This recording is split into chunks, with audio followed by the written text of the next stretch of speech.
네, 갈라디아서 강의 복음이 답하다 그 7번째 시간이고요. 복음 위에서는 하나님 나라 공동체라는 제목으로 함께 하나님 말씀을 나누도록 하겠습니다.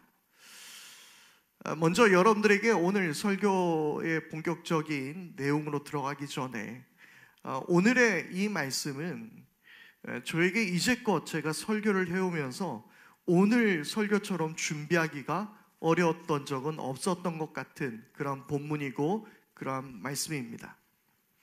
우리가 읽은 본문은 개신교의 핵심을 이루고 있는 이신칭의 교리, 즉 믿음으로 우리가 의롭다고 인정을 받는 그런 교리를 담고 있는 중요한 말씀이지만, 그런데 사실은 쉽지 않은 말씀입니다.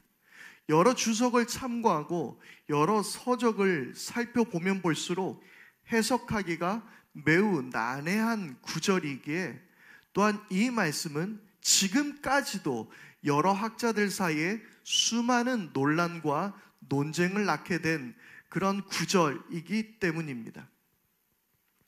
다른 설교들을 제가 이렇게 몇 편을 살펴보면서 느낀 건 모든 목사님들이 참 너무 쉽게 설교하시는 것 같은데 참 저에게는 그럴 능력이 없다라는 생각이 들기도 했습니다. 그래서 저는 계속해서 이 말씀을 준비하면서 기도하기로는 정말 바울의 그 땀 냄새, 아니 바울의 입냄새가 날 정도로 하나님 이 말씀이 저에게 와닿게 해주십시오. 정말 바울이 그토록 전하고자 했던 그 메시지가 무엇인지 저에게 알려달라고 기도하며 준비했습니다.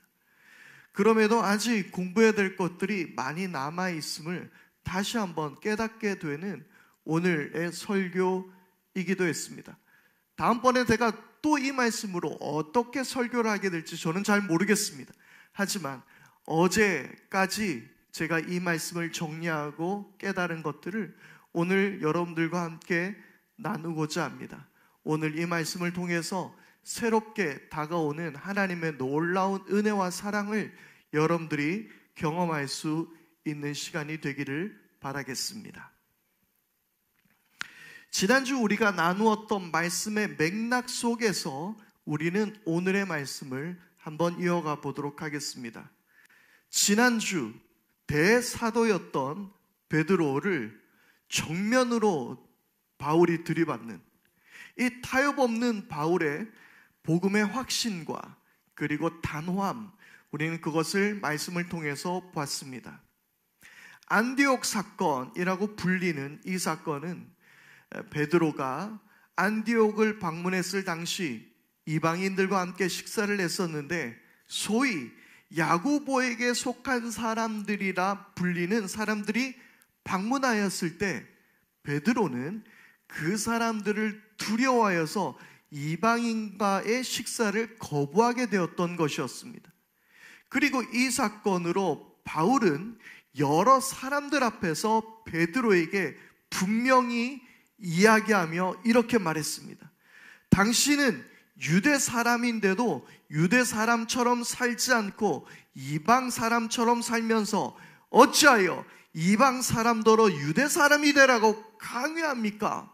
라고 바울이 호통을 쳤습니다. 특히 바울은 베드로가 복음의 진리를 따라 똑바로 걷지 않고 있다라고 지적했는데, 복음의 진리는 똑바로 걸어가야 하는 것입니다. 복음은 다른 방법을 인정하지 않습니다.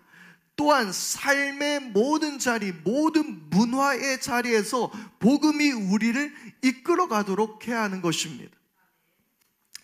베드로의 그 행위는 베드로가 복음의 진리를 인정하지 않고 또다시 율법을 따라 가려 했던 것입니다. 식사의 자리가 사소했던 것이기에 대충 좋은 게 좋은 거라는 식으로 넘어가도 되는 것이 아닙니다. 복음의 진리의 길을 올바로 걷는다라는 것은 결코 곁길로 빠져도 괜찮다는 이야기가 아니라는 말입니다. 특별히 베드로의 그 행위는 안디옥 교회에 속해 있는 많은 이방인들에게 큰 혼란을 야기시키기에 충분했던 행동이었습니다. 지난주 우리가 말씀을 통해서 살펴본 것처럼 이것은 단지 식사 에티켓을 지키느냐의 문제가 아니었습니다. 이 문제는 하나님과의 문제였습니다. 바로 이방인들과 함께 식사를 하지 말아야 되는 것은 유대인들이 지켜야 하는 정결법이었습니다. 정결 예식이었습니다. 왜 정결 예식이 있어야 될까요? 그들이 하나님 앞에 거룩하게 서기 위해서 반드시 지켜야 했던 것입니다. 하나님 앞에 서기 위해 반드시 지켜야 했던 법. 그러면 이방인들과의 식사를 거부하고 그들과의 자리를 피했던 베드로를 지켜봤던 이방인들 그리스도인들은 어떻게 생각했겠습니까? 자신들과 구별되어 식사를 하려는 이유가 무엇이겠습니까? 할례 받지 않는 이방인들이 죄인이라는 것을 인정하는 꼴이 되어버리는 것입니다. 나는 저 죄인들과 식사하지 않습니다 라는 것을 인정해버리는 것입니다. 그래서 바울은 이 문제를 구렁이 담 넘듯이 슬쩍 넘어가려고 할 수 없었던 것입니다. 반드시 안디옥 교회 교인들이 보는 앞에서 이 문제를 명확하게 밝혀야 했던 것입니다. 그래서 바울은 모든 사람들이 보는 가운데 베드로를 책망했던 것이고, 이에 베드로도 그런 바울의 책망을 받아들여야만 했던 것입니다. 바로 이것이 지난주 우리가 함께 나누었던 안디옥 사건이었습니다. 우리가 믿는 예수 그리스도의 복음과 그분의 진리의 길을 따라가는 것에는 어떠한 타협점도 없어야 하며 삶의 모든 영역에서 세워져야 하는 줄 믿습니다. 진리의 길을 따르는 삶에 있어서는 우리가 앞으로 설교를 통해서 차후에 계속 나눠보겠지만 이 길은 진리의 길이라 믿고 그 길을 우리가 함께 걸어가야 하는 줄 믿습니다. 바울이 베드로에게 책망했던 말, 당신은 유대 사람인데도 유대 사람처럼 살지 않고 이방 사람처럼 살면서 어찌하여 이방 사람더러 유대 사람이 되라고 강요합니까? 라는 그 말에 이어갑니다. 그리고 오늘의 말씀입니다. 15절, 우리는 본디 유대 사람이요 이방인 출신이 아닙니다. 이방인 출신의 죄인이 아닙니다. 이 말은 어떤 의미냐면 우리는 율법을 가진 유대인이며 우리가 예전에 주장하는 대로 이방인과 같은 율법 없는 죄인이 아니라는 말입니다. 원래 유대인들에게는 이방인들은 소망도 없는 그저 죄인일 뿐이었습니다. 그래서 에베소서 2장 12절 말씀도 이방인들을 향해서 바울은 이렇게 말했습니다. 그때 여러분은 그리스도와 상관이 없었고 이스라엘 공동체에서 제외되어서 약속의 언약과 무관한 외인으로서 세상에서 아무 소망도 없이 하나님도 없이 살았습니다. 그렇게 바울은 이야기하고 있는 것입니다. 그리고 16절의 말씀입니다. 16절입니다. 우리 16절 중요한 말씀인데요. 함께 읽겠습니다. 시작. 그러나 사람이 율법을 행하는 행위로 의롭게 되는 것이 아니라 예수 그리스도를 믿는 믿음으로 의롭게 되는 것임을 알고 우리도 그리스도 예수를 믿은 것입니다. 그것은 우리가 율법을 행하는 행위로가 아니라 그리스도를 믿는 믿음으로 의롭다 하심을 받고자 했던 것입니다. 율법을 행하는 행위로는 아무도 의롭게 될 수 없기 때문입니다. 아멘. 이 구절은 매우 중요한 구절이고 이신칭의 기본을 이루는 핵심적인 구절입니다. 그런데 그 구절이니만큼 또한 많은 논란을 일으키고 해석하기가 사실 쉽지 않은 구절이기도 합니다.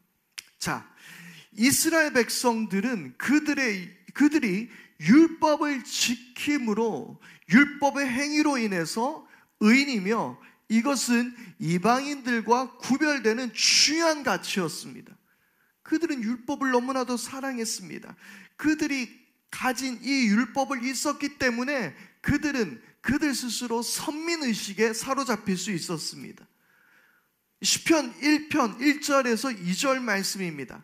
복 있는 사람은 악인의 꾀를 따르지 아니하며 죄인의 길에 서지 아니하며 오만한 자리에 앉지 아니하며 오로지 주님의 율법을 즐거워하며 밤낮으로 율법을 묵상하는 사람이다.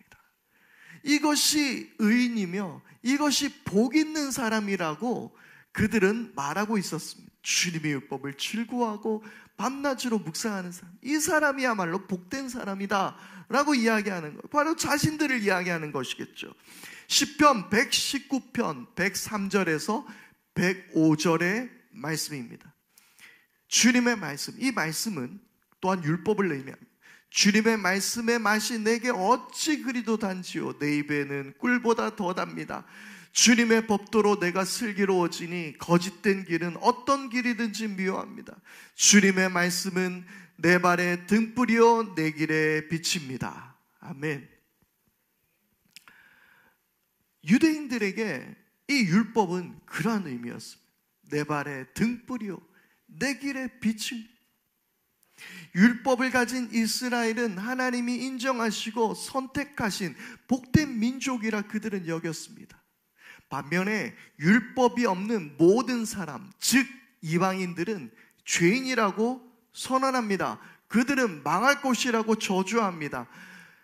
계속해서 시편 1편에서 1편 4절에서 6절 말씀은요, 그러나 악인은 그렇지 않으니 한낮 바람에 흩날리는 죽정이와 같다. 그러므로 악인은 심판을 받을 때에 몸을 가누지 못하며 죄인은 의인의 모임에 참여하지 못한다. 그렇다. 의인의 길은 주님께서 인정하시지만 악인의 길은 망할 것이다. 이스라엘 백성들에게 율법은 그런 것이었습니다. 이스라엘 백성들은 스스로를 그렇게 여겼습니다. 그러나 바울이 예수님을 만나고 복음을 깨달은 뒤에는 하나님 앞에서 의롭다고 여겨지고 하나님 앞에서 정결하게 나갈 수 있는 것은 그들의 율법, 즉 할례나 음식에 대한 규정, 안식일과 같은 기념일 준수 등이 아니라 오직 예수 그리스도를 믿음으로 의로워질 수 있다라는 사실을 바울이 알게 된 것입니다. 여기에서 예수 그리스도를 믿는 믿음이라고 할 때 예수 그리스도의 믿음, 이것을 예수 그리스도를 믿는 믿음을 그리스도의 신실함으로 번역하고 이해하는 것이 좋은 번역입니다.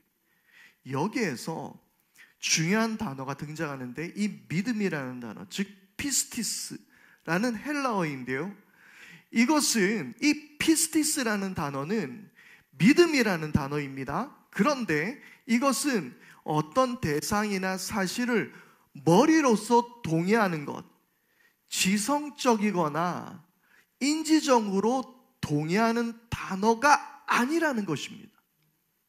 우리는 흔히 믿음이라고 이야기하게 될 때 이 사실을 내가 동의하거나 인정하는 것, 인지적으로 내가 그렇게 받아들이는 것, 우리는 그것을 믿음이라고 이야기했지만, 그러나 이 피스티스라는 진짜의 의미는 그런 게 아니에요. 이 피스티스라는 단어는 관계적으로 해석해야 되는 단어예요. 즉 누군가의 관계에 있어서 내가 피스티스를 가진다라는 것은, 그래서 신뢰, 순종, 신실함, 충성, 이런 것으로 이해할 수 있는 단어가 바로 피스티스입니다. 그러면 그리스도의 피스티스, 그리스도의 신실함, 우리는 이렇게 해석해야 되는 것입니다. 무슨 말이냐면 예수님이 하나님에 대해서 피스티스 하셨습니다. 하나님의 신실함에 대해서 예수님은 신실하셨습니다. 예수님은 모든 율법과 하나님의 뜻 안에서 완전히 피스티스, 신실하셨습니다. 충성하셨습니다. 순종하셨습니다. 그래서 예수님을 믿으면 우리도 그분의 피스티스에 따라 우리도 의롭게 될 수 있는 것입니다. 이것이 매우 중요한 이신칭의의 이야기입니다. 우리는 여기에서 이신칭의의 중요한 교리와 주제를 알아야 합니다. 즉 그것은 두 가지로 이야기할 수 있는데요. 첫 번째는 속죄입니다. 그리고 두 번째는 전가입니다. 먼저 속죄는 무엇일까요? 이것은 예수 그리스도의 십자가가 우리의 모든 죄를 다 멸하셨다라는 거예요. 우리가 과거에 지었던 모든 죄악을, 우리 속에 있었던 모든 더러움을 십자가의 죽으심으로 말미암아 완전히 사해 주셨다라는 거예요. 믿으십니까? 이것이 속죄입니다. 우리의 모든 죄가 십자가로 인해서 용서되었습니다. 그리고 두 번째, 전가의 개념이 있습니다. 이 전가는 우리가 온전히 의롭게 살지 못하더라도 예수님을 믿게 될 때에 그분의 삶이 우리의 삶으로 전가되는 것입니다. 그분의 삶이 우리의 삶이 되는 것입니다. 우리는 거룩하게 살려고 하는 마음이 있다 하더라도 우리는 온전히 거룩하게 살기가 어렵습니다. 여전히 우리는 교만하고요. 우리는 여전히 이기적이고요. 우리는 여전히 쾌락을 쫓아서 살아가는 존재들입니다. 그러나 우리가 예수님을 믿게 될 때에 그분의 삶이 우리의 삶으로 인정되게 되는 것이죠. 여러분, 아무것도 하지 않았다고 그가 의로운 사람이라고 말할 수 있나요? 얼마 전에 제 아내와 함께 그런 이야기를 나눴습니다.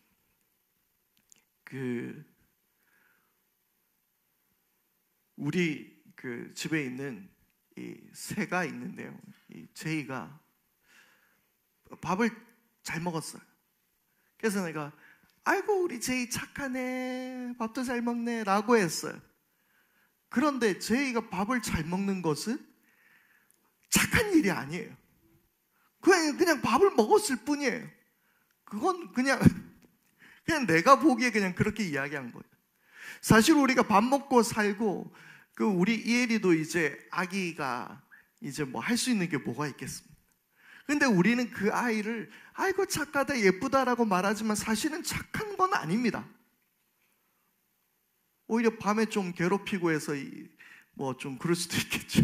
네, 다른 말은 안 하겠지만 어쨌든 그렇다고 그 아이가 의인이 되는 건 아니에요. 죄가 없을 뿐이지 그가 의롭다라고 말할 수는 없는 거예요. 그러나 우리 예수님께서 그분이 이루어진 모든 신실하심, 모든 하나님에 대한 순종, 모든 하나님에 대한 충성, 모든 삶의 그 완전하심, 그 온전하심이 우리의 것이 되는 거예요. 할렐루야. 이것이 바로 이신칭의의 교리 중에 전가라는 것입니다. 그래서 우리는 그분의 삶으로 하나님은 우리를 들여다보시는 거예요. 어제 아내와 함께 그 넷플릭스에서 어른 김장하라는 다큐를 봤습니다. 진작에 봤어야지 했는데 시간이 잘 나지 않다가 어제야 보게 되었습니다. 너무나 좋은 프로그램이었고 진짜 이런 분이 어른이다라는 생각을 계속해서 하며 가슴 뭉클했었습니다. 그런데 보고 나서 남는 것이 무엇이었습니까? 혹시 어른 김장하를 보신 분들이 계시나요? 그러면 여러분들은 그 어른 김장하를 보고 나서 느낀 감정이 무엇입니까? 물론 여러 가지의 감정들이 있을 수 있겠습니다만은 그 중에 빼놓을 수 없는 것 한 가지가 죄책감입니다. 나는 왜 저렇게 살지 못하지?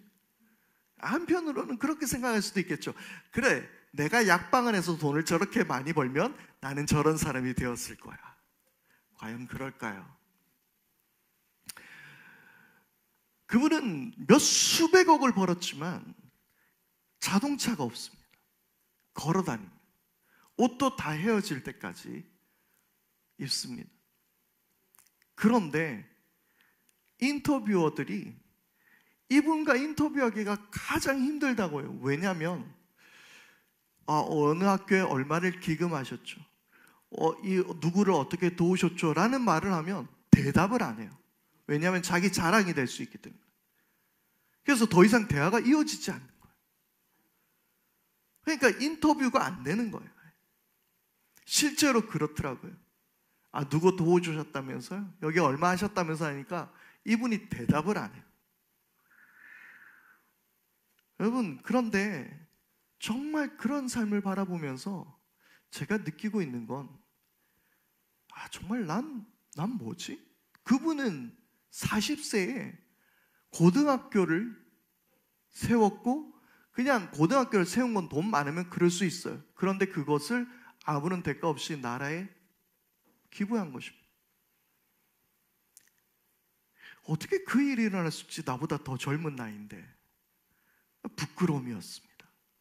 여전히 많은 사람들의 선행은요, 우리에게 도전을 주기도 하지만 우리를 부끄럽게도 만들고 우리를 오히려 죄책감에 들게 하더라는 겁니다. 여전히 우리의 선하지 못한 우리의 행위들은 늘 우리를 죄책감과 부끄러움으로 이끌어갑니다. 그러다 보니 많은 사람들은 자기 혐오와 자기 비하에 빠지게 됩니다. 그리고 복음의 온전한 진리의 길로 걷지 못하게 합니다. 그러나 예수님께서 그렇게 사셨습니다. 우리 대신 예수님께서 그렇게 사셨습니다. 우리는 김장하 선생님을 존경하더라도 그분의 삶이 우리의 삶이 되지는 못합니다. 그러나 우리는 예수님을 믿게 될 때에, 그분을 신뢰하게 될 때에 그분의 삶이 우리의 삶이 되게 되는 것입니다. 하나님이 바라보시기에 예수의 삶을 우리의 것으로 여겨주신다라는 거예요. 이 얼마나 놀라운 사건입니까? 이것이 은혜입니다. 그래서 모든 율법의 행위는 예수님의 신실하심으로 다 이루셨습니다. 그리고 우리는 역시 그분의 길을 따라 함께 걸어가야 합니다. 모든 율법의 기한이 예수님의 오심으로 끝이 났습니다. 더 이상 유대인들은 자신들이 선민이라 주장할 수 없게 된 것입니다. 예수는 유대인만의 예수가 아니라 모든 이방인, 온 우주의 메시아로 오셨기 때문입니다. 아브라함에게 말씀하신 대로 너로 인해서 모든 민족이 복을 받을 것이라고 하신 그 말씀이 예수님을 통해서 완벽하게 이루어진 것입니다. 모든 민족, 모든 백성, 모든 방언 속에서 우리 예수님은 찬송받으실 분인 줄 믿습니다. 그 일이 이루어진 것입니다. 그래서 이방인과 함께 식사의 자리에 할 수 있는 새로운 이제 메시아 공동체가 생겨나게 된 것입니다. 하나님 나라 공동체가 세워진 것이죠.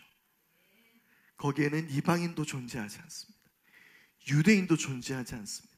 교회 열심히 다니는 사람도 존재하지 않습니다. 교회에서 헌금 많이 못하는 사람도 존재하지 않습니다. 오직 그 공동체는 믿음으로 세워진 하나님 나라 공동체입니다.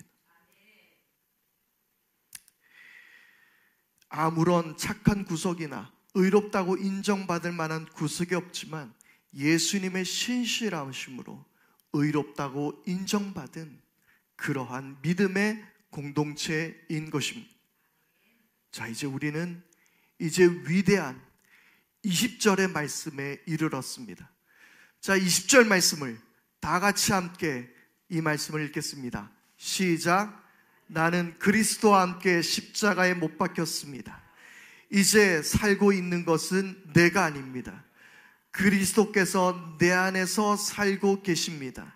내가 지금 육신 안에서 살고 있는 삶은 나를 사랑하셔서 나를 위하여 자기 몸을 내어주신 하나님의 아들을 믿는 믿음 안에서 살아가는 것입니다. 아멘. 이 말씀 좋아하시는 분 너무 많으시죠? 저도 이 말씀 너무 좋아하는 말씀입니다. 그런데 이 말씀을 살펴보게 되면요, 흥미로운 것이 있습니다. 15절부터 이렇게 보면 계속해서 주어가 우리입니다. 우리는. 그렇게 우리라고 이야기하다가 이제 18절부터는 우리에서 나로 바뀝니다. 우리는 공동체, 이 우리라는 공동체는 예수님을 믿는 믿음으로 세워진 공동체입니다. 여기에는 이제 더 이상 이방인도 유대인도 없습니다. 그렇다면 이제 각자의 개인적 삶은 어떠해야 될까요? 그 공동체를 이루고 있는 각자는 무엇일까요? 바로 오늘 이 20절 말씀을 보게 될 때 깨닫는 것은 새 존재로 살아가는 것입니다. 많은 사람들이 이신칭의 교리가 오히려 도덕적인 삶을 약화시키는 것이 아닌가라는 이야기를 하게 됩니다. 아니, 믿음으로 의롭다고 되면 굳이 우리가 의롭게 살 이유가 없지 않습니까? 라는 질문을 던지게 됩니다.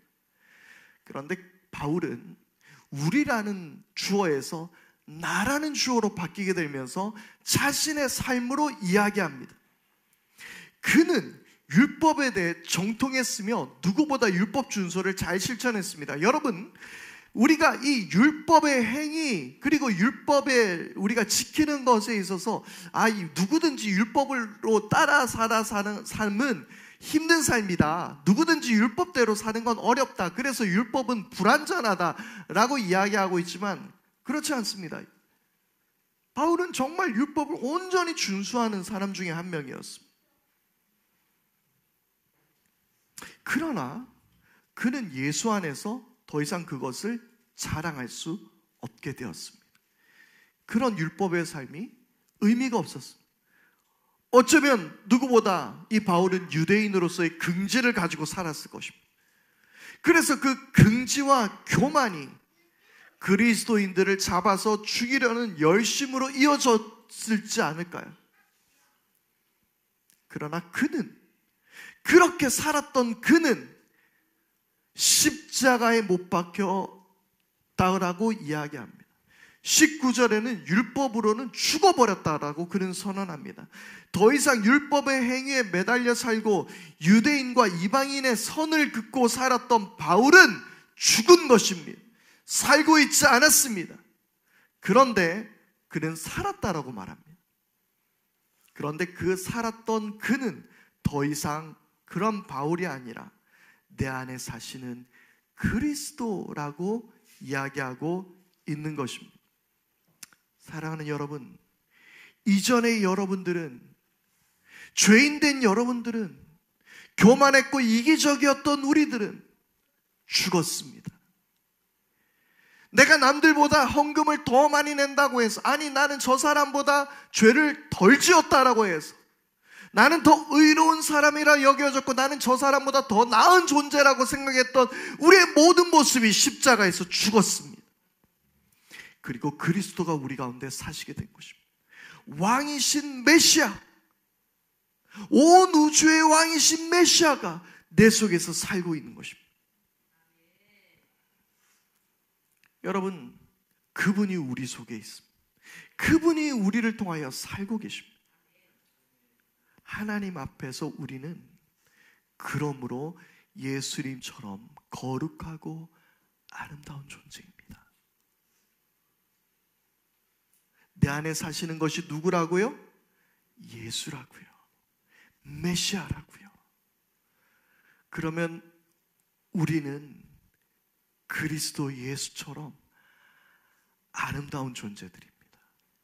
믿으십니까? 여러분은 지금 어떤 삶을 살고 있습니까? 오늘 이 자리에 오기까지 당신의 삶은 어떠하셨습니까? 이 예배당에 들어오기 전 당신의 모습은 어떠했습니까? 당신의 일주일 전의 모습은 어떠했습니까? 그러나 기억하십시오. 나는 더럽고 추하다고 여겨질지 모르겠지만, 그러나 하나님께서 당신을 보시기에 당신은 예수님처럼 귀하고 아름다운 사람으로 여겨주신다는 사실입니다. 우리의 삶이 곧 예수의 삶입니다. 여러분, 자기 비하에 빠지지 마십시오. 여러분, 자기 자신을 책망하고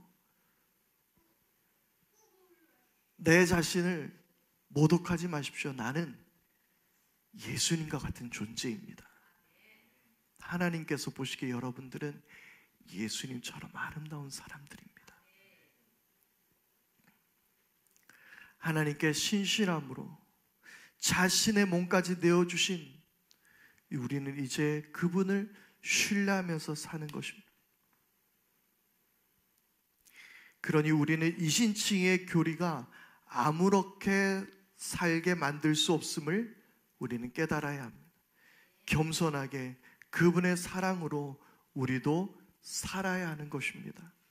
하나님께서 나의 행함으로 의롭다고 여겨주시지 않은 것처럼 유대인의 율법의 행위가 그들을 의롭게 한 것이 아닌 것처럼 우리도 서로 받아들이고 용납하는 아름다운 하나님 나라 공동체, 아름다운 메시아 공동체가 되어야 하는 줄 믿습니다.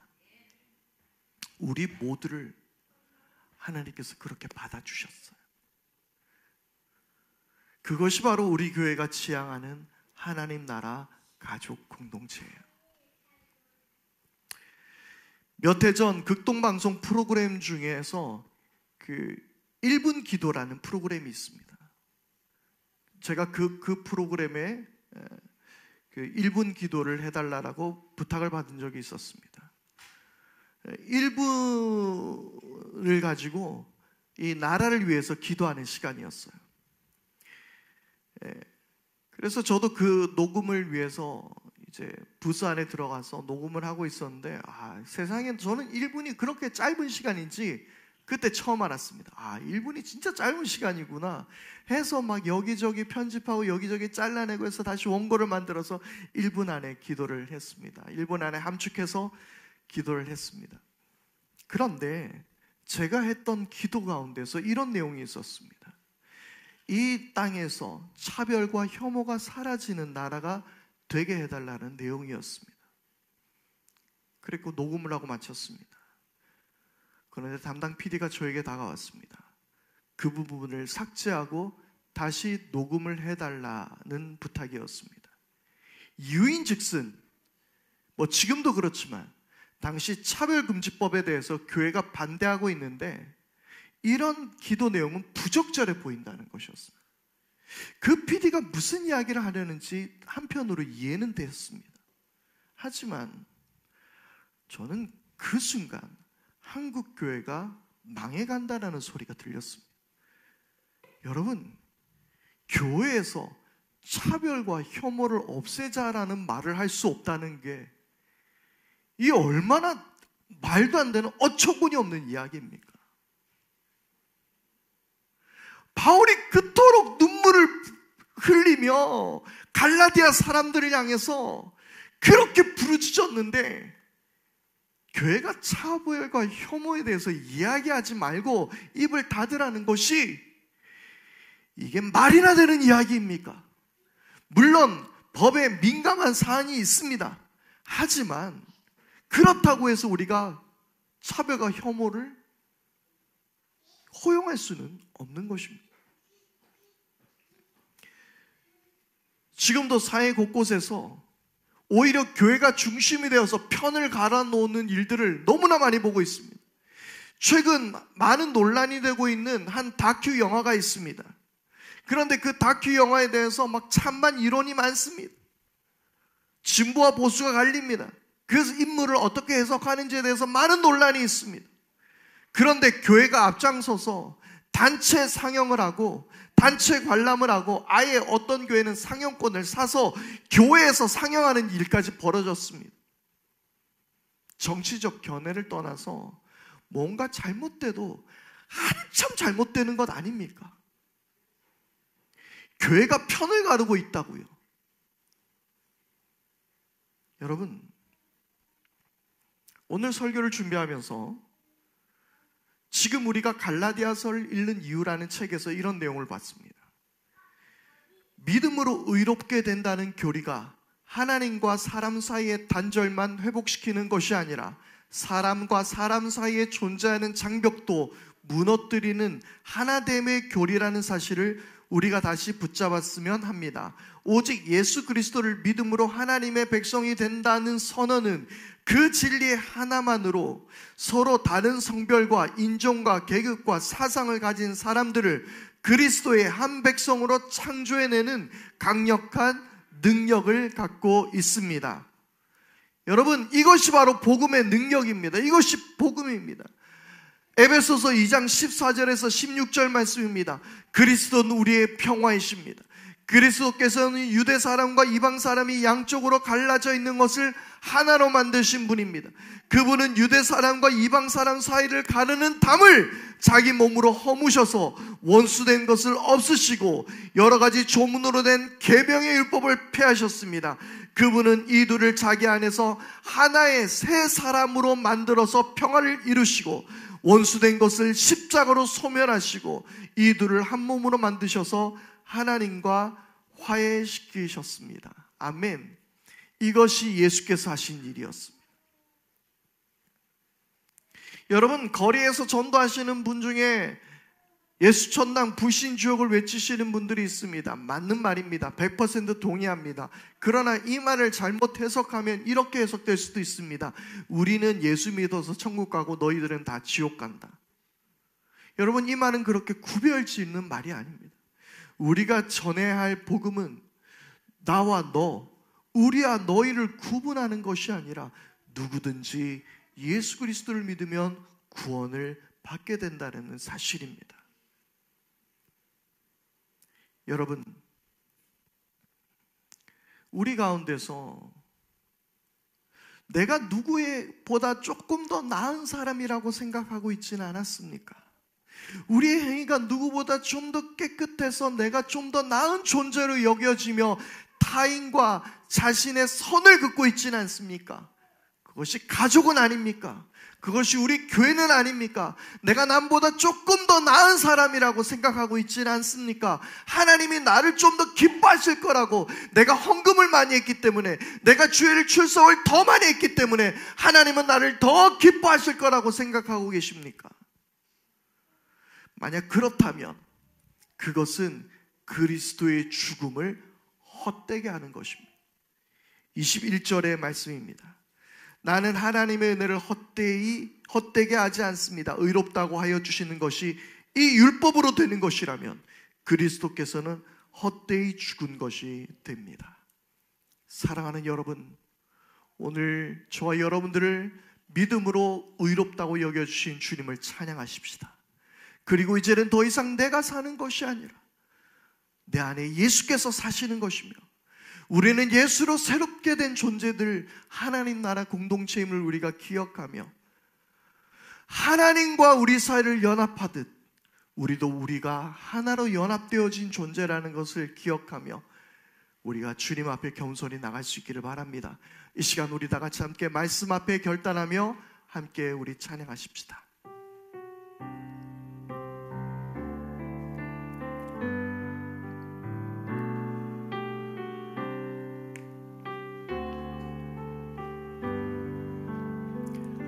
주 보여 날 정결케 하고, 주 보여 날 자유케 하니,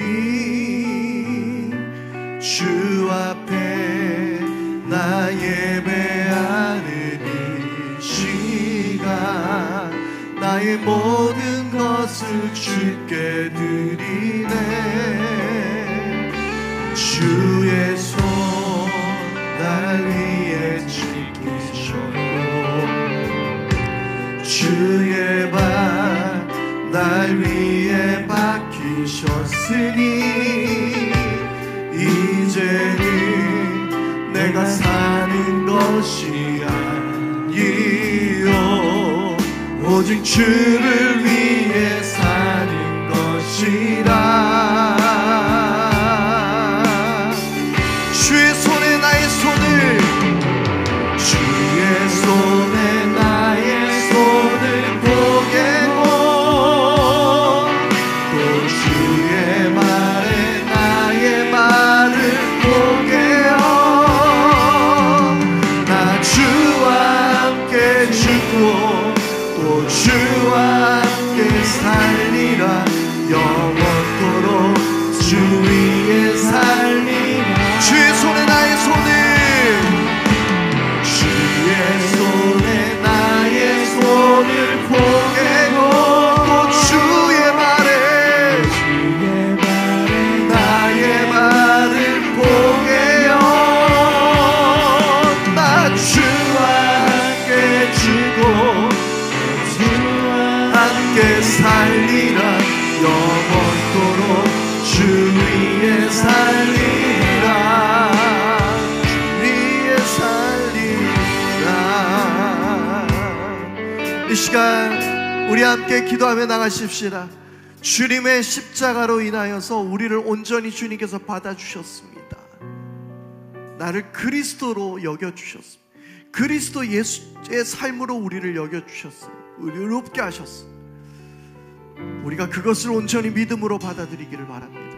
그리고 또한 우리가 그 믿음의 아름다운 공동체가 되어 주님 우리가 하나가 되게 하여 주시고, 내가 누구보다 더 우월한 사람이 아니라 우리가 그리스도 안에서 아름다운 하나님 나라 공동체임을 우리가 기억하게 하시고, 또한 우리의 삶도 내 입속만을 채우는 삶이 아니라 예수를 위한 삶으로 살아가게 하여 주옵소서. 그분의 삶으로 우리도 살아내게 하여 주옵소서. 이 시간 우리 다 같이 함께 합심하여 기도하겠습니다. 다 같이 함께 기도하십시다. 아버지 하나님, 오늘도 우리가 주님의 말씀 안에서 복음의 진리를 깨닫습니다. 아버지 하나님, 우리가 복음으로 하나님 나라 공동체를 온전히 이루게 하여 주시옵소서. 차별과 혐오를 벗어버리고 남보다 더 우월한 것, 내가 더 나을 거라 생각했던 모든 교만을 내어버리고, 아버지 하나님, 우리가 서로를 함께 받아들이고 아름다운 사랑의 공동체가 되게 하시고, 예수의 삶으로 우리의 삶을 주께서 인정하셨으니 아버지 하나님, 우리도 주님의 길을 따라 걸어가게 하여 주시고, 우리도 함께 이 의를 이루어 이 아름다운 이 우리가 인생의 경주를 달리게 하여 주시옵소서. 아버지 하나님, 오직 우리가 주님을 믿음으로 온전히 사랑하게 하시고 주님과 함께 이 길을 걸어가는 우리 모두가 되게 하여 주시옵소서. 주님 홀로 영광을 받아 주시옵고, 이제는 내가 사는 것이 아니라 예수를 인하여 사는 삶임을 우리가 기억하게 하여 주시옵소서.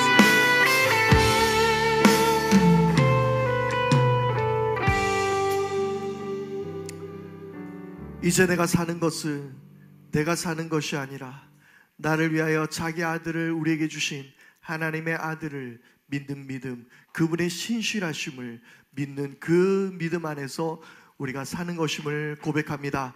예수의 삶을 우리가 온전히 바라보며 그분이 우리의 삶이 되었듯 우리도 그렇게 따라 살아내게 하시고, 또 주님께서 우리를 받아들이셨듯 우리도 서로를 받아들이는 믿음의 공동체가 되게 하여 주옵소서.